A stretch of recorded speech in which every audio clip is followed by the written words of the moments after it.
सबसे पहले तो happy new year to everyone out there. आप सबको नया साल की बहुत बहुत बधाइयाँ। फाइनली 2025 आ गया है और ये वीडियो 2025 का पहला वीडियो है। इस वीडियो में हम क्या बात करने जा रहे हैं? इस वीडियो में सबसे पहले तो हम ये बात करेंगे कि 2025 में प्लान्स क्या है, करने क्या है, पैसे को लेके, मार्केट्स को लेके, और उसके बाद हम ओवरऑल पूरी जो मार्केट्स में जो इंपॉर्टेंट सेक्टर्स हैं उनके एनालिसिस करेंगे, ये जानने के लिए कि जब हम स्टार्ट कर रहे हैं साल, तो कौन से ऐसे सेक्टर्स हैं जो सही में स्ट्रांग दिख रहे हैं शॉर्ट टर्म में, मिड टर्म में, या फिर कौन से ऐसे सेक्टर्स हैं जो शॉर्ट टर्म में या मिड टर्म में वीक दिख रहे हैं। इससे क्या पता चलेगा हमें? इससे हम ये जान पाएंगे और ये हम समझ पाएंगे कि कौन से सेक्टर्स में हमें पैसे लगाने चाहिए और मार्केट्स ओवरऑल यहाँ से आने वाले टाइम के लिए क्या दिख रहा है। ये एक ओवरऑल पूरी सेक्टर की एनालिसिस है, जो इंपॉर्टेंट सेक्टर्स हैं और जो सेक्टर्स मार्केट्स पे इम्पैक्ट करते हैं। इससे एक सीखने को आइडिया लग जाएगा कि मार्केट्स अभी कहाँ पे है और हम उससे क्या एक्सपेक्ट कर सकते हैं। 2025 हमारे लिए आसान होना है मार्केट्स में या डिफ़िकल्ट होना है। तो इसीलिए मैंने सोचा कि सबसे पहले दिन सारे सेक्टर्स के एनालिसिस का वीडियो डाल देता हूँ, क्योंकि इंडिविजुअल सेक्टर्स के एनालिसिस तो हम करते रहेंगे आने वाले टाइम में, ऑब्वियस है, लेकिन सारे सेक्टर के एनालिसिस एक बार में जो इंपॉर्टेंट लेवल्स हैं उसको हम मार्क कर लेंगे, ताकि हम आने वाले टाइम में देखेंगे कि कैसा गया नहीं गया। इससे काफ़ी कुछ आपको सीखने को मिलेगा। तो मैं यही कहूँगा कि आपको वीडियो पूरा देखना चाहिए। मार्केट्स कॉम्प्लिकेटेड हो रहा है, वोलेटाइल हो रहा है, पैसा बनाना मुश्किल हो रहा है। लास्ट 6 महीना में मार्केट ने कोई रिटर्न नहीं दिया है। निफ्टी ने पूरे एक साल में 2024 1 जनवरी से लेके 2025 1 जनवरी तक, जो 31 दिसंबर को मार्केट क्लोज हुआ 2024 में, निफ्टी के टोटल रिटर्न ऑलमोस्ट 8% के आसपास रही है, 8%। सो आप समझ सकते हैं कि जो निफ्टी की एवरेज CAGR है, जो कि 12-13% के आसपास आती है, उसको भी हम नहीं पहुंचे हैं, उससे हम कम रहे हैं। खासकर लास्ट 6 महीने में ऑलमोस्ट 0% रिटर्न, और उससे पहले जो मेजर मूव था वो था, हमने नया ऑल टाइम हाई भी बनाया, लेकिन उसके बाद हम ऑलमोस्ट 10% नीचे भी हैं। तो मार्केट्स बहुत कुछ कर रहा है। हमारी कोशिश होनी चाहिए कि irrespective of the market condition, irrespective of market में क्या चल रहा है नहीं चल रहा है, हमारी कोशिश होनी चाहिए कि अच्छे स्टॉक्स को ढूंढे और कोशिश करें खरीदने का, ताकि पैसा बनने की उम्मीद हो। अगर हम अपने प्रोसेस को फॉलो करेंगे तो पैसा बन सकता है। क्या हमने पैसा बनाया पिछले एक साल में? आप खुद ही जाके चार्ट ऑफ द वीक देख लीजिए। लास्ट पूरे एक साल में हमने 56 स्टॉक्स इंक्लूड किए हैं चार्ट ऑफ द वीक के अंदर। हर एक वीडियो आपको यूट्यूब पे मिल जाएगा, हर एक वीडियो आपको इंस्टाग्राम पे मिल जाएगा, और यूट्यूब पे भी प्लेलिस्ट है चार्ट ऑफ द वीक का, और इंस्टाग्राम पे भी प्लेलिस्ट है चार्ट ऑफ द वीक का, जो स्टोरीज में लगा होता है, हाइलाइट्स में लगा होता है। आप उसको जाके देखिए, आपको अपने आप समझेगा कि हमने कैसा किया है। देयर आर स्टॉक्स जो स्टॉप लॉस हिट हुए हैं, देयर आर स्टॉक जो टारगेट हिट हुए हैं, लेकिन ज़्यादा क्या हुआ है? ज़्यादा ओवरऑल हमने पैसा बनाया और मार्केट्स को बीट किया है। इनफैक्ट अगर आप रिटर्न्स पे जाके देखिएगा तो आपको पता चलेगा कि हमने स्मॉल कैप इंडेक्स के रिटर्न्स को भी बीट किया है, जो कि ऑलमोस्ट 25% रिटर्न था। सो जरूरी नहीं कि हम आने वाले टाइम में ये करें, बट हमारी कोशिश होगी कि मार्केट्स को हम बीट कर सकते हैं। हमारी कोशिश है निफ्टी को एक अच्छे अंतराल में बीट करने की। क्या हम 2025 में कर पाएंगे वो तो वक्त बताएगा, लेकिन कोशिश हमारी यही होगी। तो चलिए फिर वीडियो को स्टार्ट करते हैं। वीडियो पूरा देखिएगा।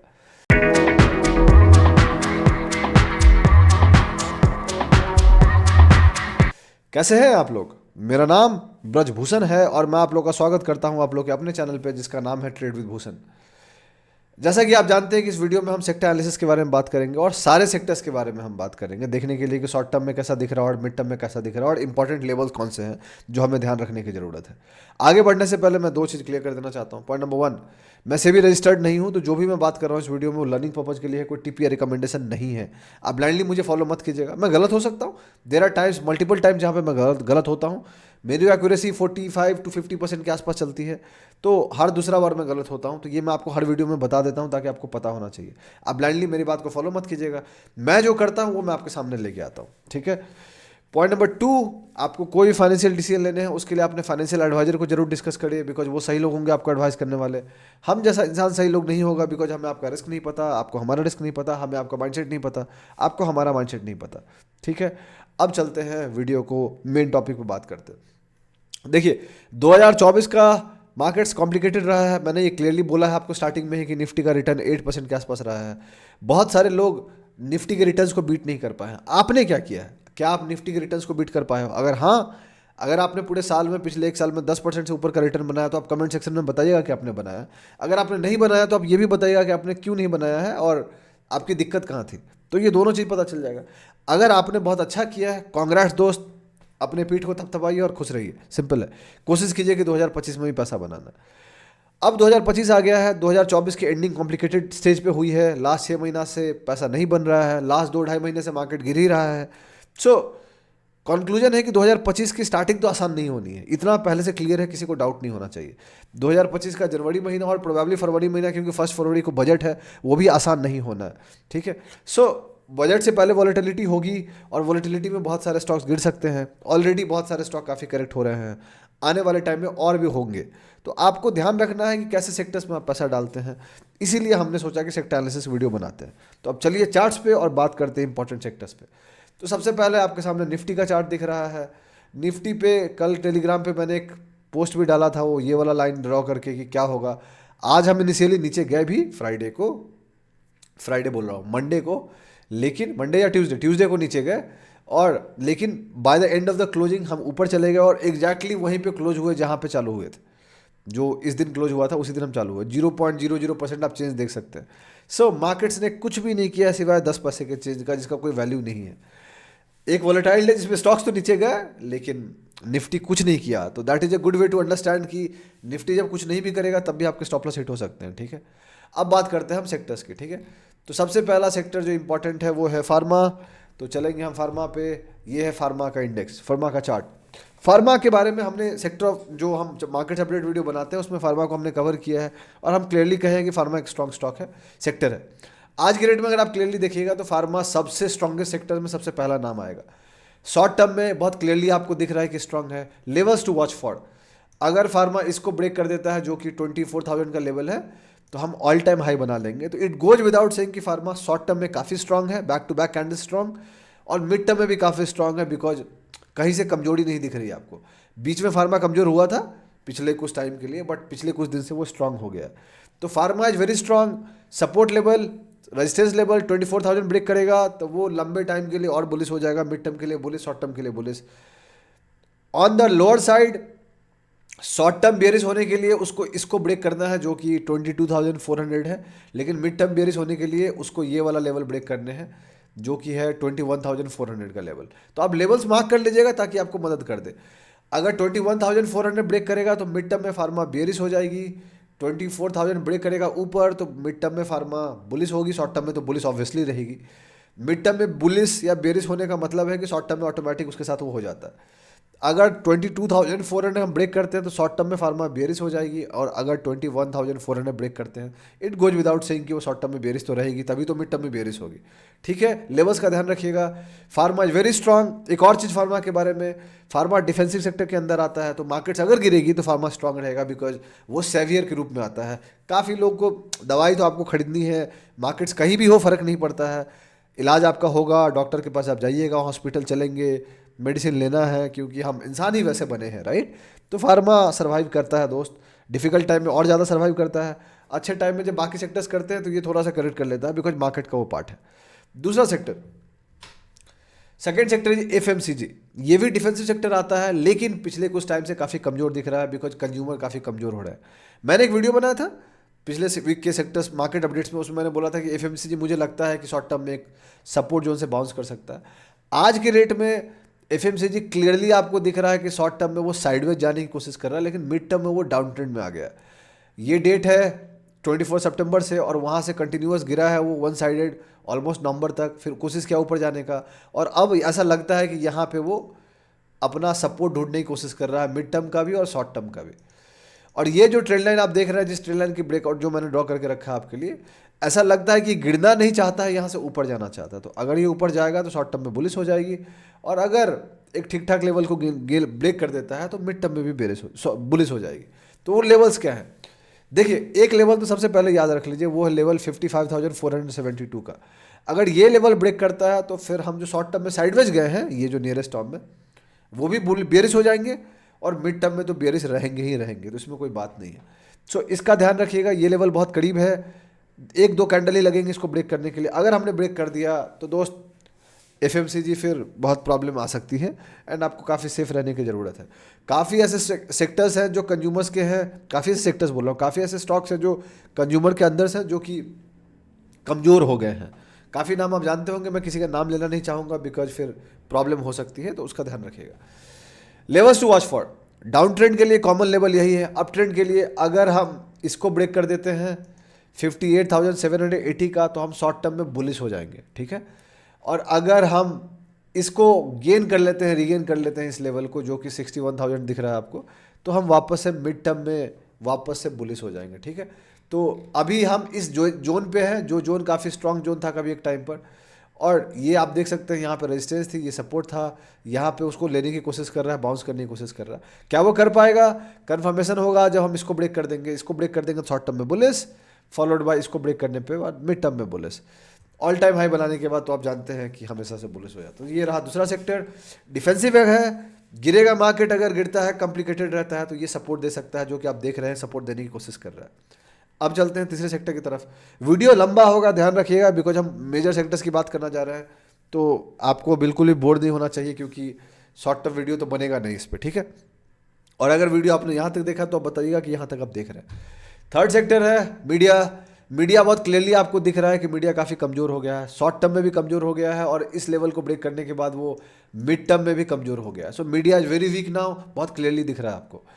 लेवल्स टू वॉच फॉर, अगर मीडिया इसको गेन करता है 1887 के ऊपर आ जाता है तो वो शॉर्ट टर्म में बेरिश के अलावा न्यूट्रल होने लग जाएगा, और उसको बुलिश होने में टाइम लगेगा, बिकॉज ये काफ़ी टाइम से मीडिया ने कुछ नहीं किया। इफ़ यू सी इट, आपको क्या गौर करिएगा कि मीडिया काफ़ी टाइम से गिर रहा है। ठीक है, so media has been weak from a long time, पीछे से जाइएगा तो काफ़ी लंबे टाइम से गिर रहा है। तो मीडिया को शॉर्ट टर्म में बुलिश होने के लिए उसको एटलीस्ट ये वाला जोन ब्रेक करना पड़ेगा, जो कि जोन है 2147 का। जब तक वो इसको ब्रेक नहीं करेगा तब तक मीडिया शॉर्ट टर्म में बुलिश नहीं हो सकता है। ठीक है, लेकिन मीडिया शॉर्ट टर्म में अभी बेरिश है, मिड टर्म में भी बेरिश है, लेकिन अगर मीडिया इस लेवल को ब्रेक कर देता है जो लेवल है 1750 का, तो मिड टर्म में और बेरिश हो जाएगी और बुरा हालत होगा।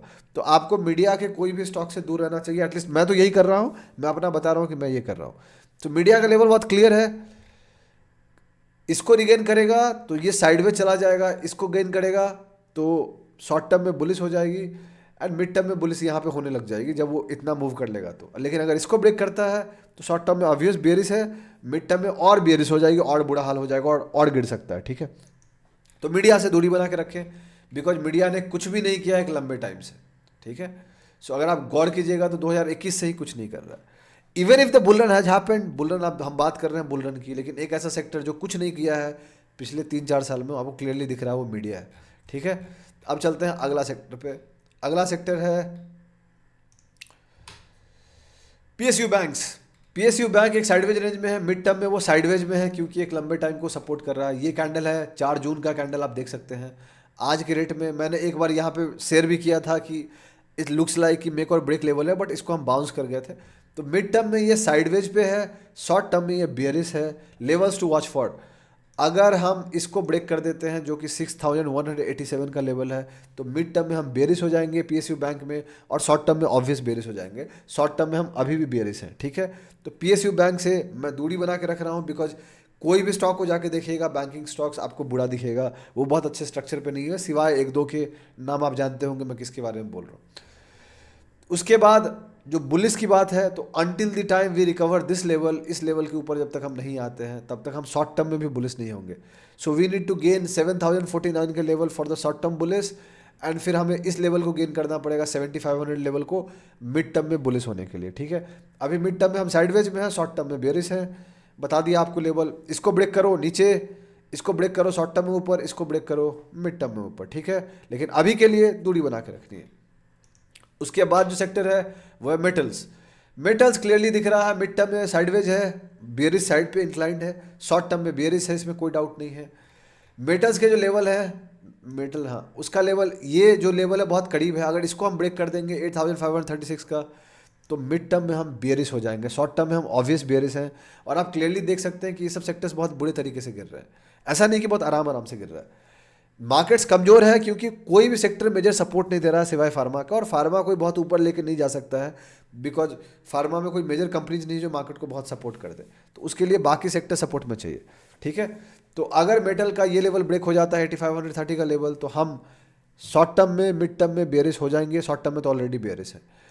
ऑन द अपर साइड जब तक हम इसको रीगेन नहीं करते हैं, जो कि आप देख सकते हैं 9608 का लेवल, जब तक हम इसको रीगेन नहीं करते हैं तब तक ना हम मिड टर्म में बुलिश होने की कोशिश कर रहे हैं, ना ही शॉर्ट टर्म में बुलिश होने की कोशिश कर रहे हैं। सो इसको एक लंबा मूव देना पड़ेगा, तब जाके ये कंफर्म कर पाएगा, बिकॉज स्ट्रक्चर इसका काफ़ी बुरा हो गया। ठीक है, तो ये लेवल इंपॉर्टेंट है शॉर्ट टर्म के लिए भी और मिड टर्म के लिए भी। अब बात करते हैं मिड टर्म के लिए, ज़्यादा अच्छा लेवल ये वाला होगा obviously, break this, mid term में हम बुलिश हो जाएंगे, शॉर्ट टर्म में बुलिश इसको हो जाएंगे, ठीक है। अगला sector, next sector is IT. या this is one of the most interesting sector जो अभी भी स्ट्रांग होल्ड कर रहा है। एंड ऐसा लगता है कि मार्केट जो आप देख रहे हैं कि निफ्टी बस 10% गिरा है, all thanks to ITs and all thanks to pharma. IT अगर गिरता है तो मार्केट यहाँ से बहुत बुरा हो सकता है, ध्यान रखिएगा, ये काफ़ी क्रूशियल सेक्टर इसलिए मैं बात कर रहा हूँ। आईटी शॉर्ट टर्म में ऐसा लगता है कि वो बेरिश होने की कोशिश कर रहा है, आज भी वो गिरने की कोशिश कर रहा था बट बाउंस कर गया एंड 1.44% नीचे गया। सो आईटी काफ़ी क्रूशियल जोन पे है, इस जोन पे वो रिटेस्ट करने की कोशिश कर रहा है। अगर ये रिगेन इसको नहीं करता है अगले 2-1 दिन में तो ये प्रॉब्लम होगी और शॉर्ट टर्म में आईटी बेरिश हो जाएगा। शॉर्ट टर्म में आईटी का बेरिश होने का मतलब है कि मार्केट्स और यहाँ से गिरने के पॉसिबिलिटी बढ़ जाएंगे, बिकॉज आईटीज में मेजर प्लेयर्स हैं, बड़ी बड़ी कंपनीज हैं, इन्फोसिस, टीसीएस, फलाना ठिकाना, आप जानते होंगे नाम, मैं लूँगा नहीं सबका नाम। सो अगर वो नीचे जाते हैं, आईटी इंडेक्स नीचे जाता है तो प्रॉब्लम है दोस्त। ये कैंडल काफ़ी स्ट्रॉन्ग कैंडल है। आईटी का लेवल्स टू वॉच फॉर, हमें इसको रिगेन करना पड़ेगा मार्केट को ज़्यादा नहीं गिरने के लिए, until the time we are in waters, right, पानी में हम। मिड टर्म में जब तक हम इसको ब्रेक नहीं करते हैं जो कि 39,000 40,000 का लेवल है, तब तक मिड टर्म में हम बेरिश नहीं होंगे। Break this and we are going to be bearish on mid term. अभी मिड टर्म में बहुत दूरी है। So IT still strong, pharma के बाद second strongest sector is ITs, लेकिन शॉर्ट टर्म में ऐसा लगता है कि वो अपने लेवल्स को छोड़ना चाहता है, which is not good for markets, ठीक है। अब चलते हैं अगला sector, on the upper side, इसको रिगेन कर लो तो शॉर्ट टर्म में ठीक है, ब्रेक दिस, मिड टर्म में ऑलरेडी बुलिश हैं हम, break this and short term में हम बुलिश हो जाएंगे। तो इसको ब्रेक करते हैं तो शॉर्ट टर्म में बुलिश है, या फिर इसको रिगेन कर लेते हैं तो वैसे भी हम शॉर्ट टर्म में बुलिश हो जाएंगे। सो आईटी एक ठीक ठाक लेवल पर, ब्रेक दिस जो हो रहा है, कोशिश कर रहा है, is not going to good. इसके नीचे आ गया मतलब है कि मार्केट में और खून चाहिए होगा, ये खानसार है, यहाँ पे खून ही खून होगा, ठीक है। तो वो था ना कि तुम मेरी बेबसी का अंदाज़ा भी नहीं लगा सकते फराज, वो मुझसे लिपट के रोई थी किसी और के लिए। तो आईटी का भी वही कहानी है, अगर आईटी इसके नीचे आ जाता है तो सब रोएंगे फिर मिलके। जो अगला सेक्टर है वो है इंफ्रास्ट्रक्चर। क्लियर है इंफ्रास्ट्रक्चर के शॉर्ट टर्म में बेरिश है, मिड टर्म में भी वो बेरिश होने की पूरी कोशिश कर रहा है, और आज के रेट में अगर वो इस लेवल को ब्रेक कर देता है तो मिड टर्म में भी काफ़ी बेरिश हो जाएगा, ठीक है। तो आईटी आपको काफ़ी देखने इंटरेस्टिंग लेवल पे है वो, और अगर आईटी इसको ब्रेक कर देता है तो और बुरा हाल होगा, ठीक है। तो आपको इसका ध्यान रखने की ज़रूरत है कि आईटी क्या कर रहा है, नहीं कर रहा है। आईटी बोला, इंफ्रास्ट्रक्चर क्या कर रहा है, नहीं कर रहा है। Short term bearish, levels to watch for, break this, और मिड टर्म में बेयरिश हो जाएंगे 8,237, ब्रेक दिस, और शॉर्ट टर्म में हम बुलिश हो जाएंगे 9,000 का। मिड टर्म में बुलिश होने के लिए इसको टाइम लगेगा, until the time we cover this level 9,200, तब तक मिड टर्म में हम बुलिश नहीं होंगे। इंफ्रास्ट्रक्चर गेटिंग वीकर, काफ़ी टाइम से गिर रहा है, बीच में कुछ नहीं किया था और लास्ट टाइम से कुछ गिर ही रहा है, ध्यान रखिएगा। बट अभी पिछले कुछ दिन से infra is showing bit more better strength in comparison to Nifty, तो लेकिन अभी भी स्ट्रांग नहीं है। अगला सेक्टर चलते हैं, अगला सेक्टर है आपका Nifty financial services. Financial services mid term में साइडवेज पे है, शॉर्ट टर्म में बेरिश हो रहा है, इंक्लाइंड हो गया है। So levels to watch for, अगर हम इसको रिगेन करते हैं, जो आप लेवल देख सकते हैं 2400 का, तो शॉर्ट टर्म में ये साइडवेज चला जाएगा, मिड टर्म में ऑलरेडी साइडवेज में है। To be positive on the short term हमको इसको रिगेन करना पड़ेगा $25,000 का लेवल, इसको ब्रेक कर देते हैं तो फिर शॉर्ट टर्म में भी हम बुलिश हो जाएंगे और मिड टर्म में भी बुलिश हो जाएंगे। तो 25,000 का लेवल काफ़ी क्रूशियल है, बिकॉज शॉर्ट टर्म और मिड टर्म दोनों में हम बुलिश होंगे। लेकिन अगर हम इस जोन को ब्रेक कर देते हैं जो कि 23,000 होता है, तो हम मिड टर्म में भी बेरिश हो जाएंगे, ये बहुत प्रॉब्लम वाली बात होगी। So financial services still holding better in comparison to many other sectors, जो आपने क्लियरली देख लिया होगा, ठीक है। तो लेवल्स ड्रॉ कर लीजिएगा, अपना अपना देख लीजिएगा, कुर्सी की पेटी बांध लीजिएगा, क्योंकि मौसम बदलने वाला है और मार्केट्स ओवरऑल अच्छा इंडिकेट नहीं कर रहा है। बट ये निफ्टी कंपेरिजन में थोड़ा बेहतर स्ट्रेंथ शो कर रहा है, and so we have discussed in multiple sector video जो हम मार्केट अपडेट्स में बात करते हैं। अगला सेक्टर है consumer durables, strong, short term में स्ट्रॉन्ग है, मिड टर्म में भी स्ट्रॉन्ग है, नथिंग मस्ट टू वरी। और कंज्यूमर के बारे में हम बात कर रहे थे, एफएमसीजी, कंज्यूमर ड्यूरेबल्स अलग आता है, तो ये डिफेंसिव सेक्टर है जो कि मार्केट गिरने में काम करता है। यहाँ गिरा था बट अभी ओवरऑल पॉजिटिव है, शॉर्ट टर्म भी पॉजिटिव है और मिड टर्म भी पॉजिटिव है। Levels to watch for, break this we be more bullish, break this will be bearish on the short term, break this and will be bearish on the mid term. ठीक है, levels draw कर दिया है, देख लीजिएगा जाके। अगला जो सेक्टर है वो Nifty private banks, short term bearish, mid term going to be bearish, break this zone 24,400, mid term में भी बियरिश हो जाएगा, बहुत क्लोज है, ध्यान रखिएगा। आने वाला टाइम, आने वाला जनवरी महीना काफ़ी क्रूशियल होने वाला है, इसलिए मैंने सोचा था सेक्टर्स का वीडियो बनाने का। इसको ब्रेक करेगा 26,000 को, शॉर्ट टर्म में बुलिश हो जाएगा, break this and mid term में हम बुलिश हो रहे हैं। लेवल्स मैंने ड्रॉ कर दिए हैं, देख लीजिएगा। ठीक है, बाकी डिटेल समझाना पॉसिबल नहीं है बिकॉज वीडियो काफ़ी लंबा हो रहा है। अगला sector auto, mid term bearish, short term bearish दोनों है। अगर हम ये 4 जून का कैंडल है, अगर हम इसके नीचे चले जाते हैं जो आप क्लियरली देख सकते हैं, तो शॉर्ट टर्म में, और शॉर्ट टर्म बोल रहा हूँ, मिड टर्म में फिर क्लियरली बियरिश होने जाएंगे। अभी मिड टर्म में इंक्लाइंड बियरिश है, शॉर्ट टर्म में तो क्लियरली बियरिश, इसमें कोई डाउट नहीं होना चाहिए। Break this level short term में बुलिश हो जाएगा, मिड टर्म में बुलिश होने के लिए इसको और टाइम लगेंगे, तो मिड टर्म में इसको ब्रेक करेगा तब जाके बुलिश होगा। लेकिन अगर इसको ब्रेक कर देते हैं हम, it's not going to be good for markets. ध्यान रहे, ऑटो फिर बहुत बुरी तरीके से गिरेगा, और ये गिरना आप देख सकते हैं कितनी बुरी तरीके से गिर रहा है। सो ये काफ़ी क्रूशियल जोन पे है, और शायद ये एक बहुत छोटा सा सपोर्ट है यहाँ पे, इसको ब्रेक कर दिया तो चांसेस वेरी हाई कि इसको हम ब्रेक कर देंगे। So we are going to be bearish on mid term too, अभी के लिए चल रहे हैं। अगला सेक्टर है कमोडिटीज़, बहुत क्लियर है, ये तो मिड टर्म में बेयरिश है, शॉर्ट टर्म में बेयरिश है। 4 जून का कैंडल होल्ड कर रहा है, अगला एक हफ्ता बता देगा आपको कि क्या करने वाला है। Break this and mid term से टाटा बाय बाय, बेयरिश हो जाएगा। शॉर्टर टर्म बेयरिश है, break this shorter term bullish हो जाएंगे, break this mid term bullish होंगे। काफ़ी टाइम है, ध्यान रखिएगा, कमोडिटीज़ में रहने का कोई मतलब नहीं है। अगला सेक्टर चलते हैं realty. Realty has been strong in short term, sideways in mid term, तो realty still holding better in comparison to most of the sector, जिसके बारे में हमने डिस्कस किया है।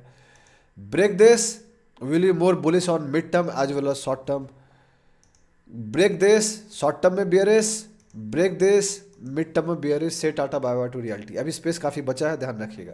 तो सबसे स्ट्रॉन्गेस्ट सेक्टर्स हम कंक्लूड करेंगे बाद में, लेकिन याद दिला दूं, pharma followed by IT, followed by realty, followed by consumers. तो 4 इंपॉर्टेंट सेक्टर्स हैं जो अभी भी होल्ड कर रहे हैं, बुरी तरीके से नहीं गिरे हैं, इसलिए मार्केट बस 10% गिरा है। अगर ये चारों गिरेंगे आप समझ लेना क्या होगा फिर। अगला सेक्टर एनर्जी, बहुत क्लियर है, ये तो short term bearish, mid term bearish, कुछ भी नहीं बचा है। लेवल्स टू वॉच फॉर, इसमें क्या ही बात करनी है, नीचे का लेवल तो इंसेन है, जाएगा।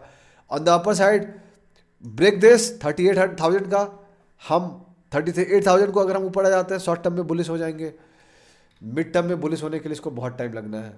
We need to take this level 42,000 का, तब जाके मिड टर्म होगा। ये अभी के लिए बात कर रहे हैं, अगला महीना 2 महीने के लिए लेवल्स है।